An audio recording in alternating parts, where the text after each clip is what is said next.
राजकुमार सिद्धार्थ एक सुखी जीवन व्यतीत किया करते थे और उनके पास वह सब कुछ था जो एक राजकुमार के पास होना चाहिए, जैसे कि भव्य महल, स्वादिष्ट भोजन और मनोरंजन के अनगिनत साधन।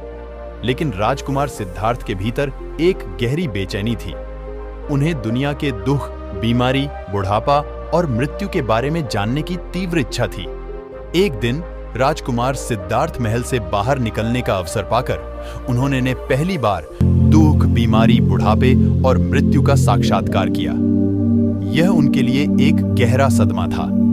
उन्होंने महसूस किया कि इन दुखों से कोई भी छूटा नहीं है, चाहे वह राजा हो या प्रजा। इस अनुभव उन्हें दुखी कर दिया और उन्होंने राजपाट त्यागने और इन दुखों का कारण जानने का प्रण लिया। उन्होंने वैभवपूर्ण जीवन छोड़ दिया और एक साधारण साधु का जीवन अपना लिया। राजकुमार सिद्धार्थ ने कई वर्षों तक उन्होंने विभिन्न शिक्षकों से ज्ञान प्राप्त किया और कठोर तपस्या की। उन्होंने गहरे ध्यान में बैठकर जीवन के रहस्यों को समझने का प्रयास किया। आखिरकार एक रात बोध गया में एक पीपल के पेड़ के नीचे ध्यान करते समय उन्हें ज्ञान की अनुभूति हुई और वह बुद्ध बन गए।